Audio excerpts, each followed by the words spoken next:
দেশসেরা goalkeeper Anisur Rahman Jiku তিনি তার আশা জাগানীয় পারফরম্যান্সে নিজেকে মেলে ধরেছেন বহুবার।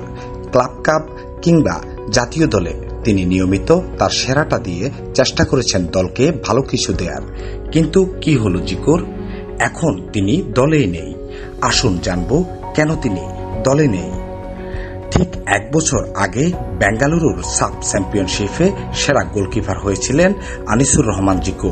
14 বছর পর বাংলাদেশ উঠেছিল সাফের সেমিফাইনালে। শেষ 4-এ কুয়েতের বিপক্ষে অসাধারণ খেলেছিলেন আনিসুর রহমান জিকু। যদিও শেষ পর্যন্ত কুয়েতের বিপক্ষে অতিরিক্ত সময় 1-0 গোলে হেরে বসে বাংলাদেশ দল। 1 বছরের মাথায় সাফের সেরা গোলকিপার বাদ পড়েছেন কোচ হ্যাভিয়ের ক্যাব্রেরার প্রাথমিক দল থেকেই। সাফের পর অবশ্য আনিসুর রহমান জিকুর সময়টা ভালোই যায়নি। সেপ্টেম্বরে বসুন্ধরা কিংসের এই গোলকিপার খেলতে গিয়েছিলেন মালদ্বীপে এএফসি কাপের ম্যাচে। সেখান থেকে ফেরার সময় বিমানবন্দরে মদকাণ্ডে জড়িয়ে পড়েন আনিসুর রহমান ও তহিদুল আলম, তপু বর্মন, শেখ মোরসালিন ও রিমন হোসেনদের সঙ্গে।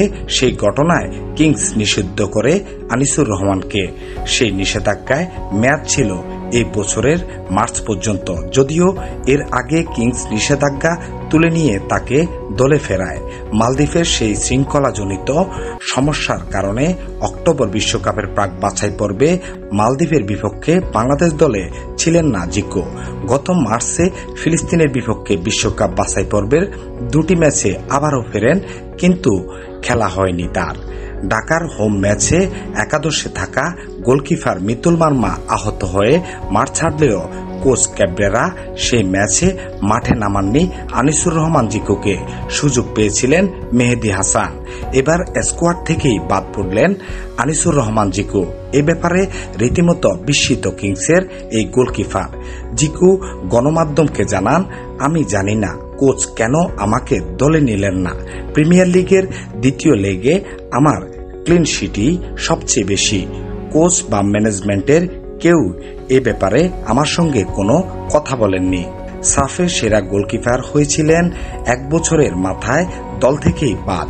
ব্যাপারটাকে অবশ্য খেলোয়াড়ি দৃষ্টিকোণ থেকেই দেখছেন আনিসুর রহমান জিকু। এটা খেলোয়াড়দের জীবনের অংশ। সাফের পর ঝামেলায় জড়িয়ে পড়ার একটা ছন্দপতন তো হয়েছেই। তবে আমি জানি কিভাবে দলে ফিরতে হয়।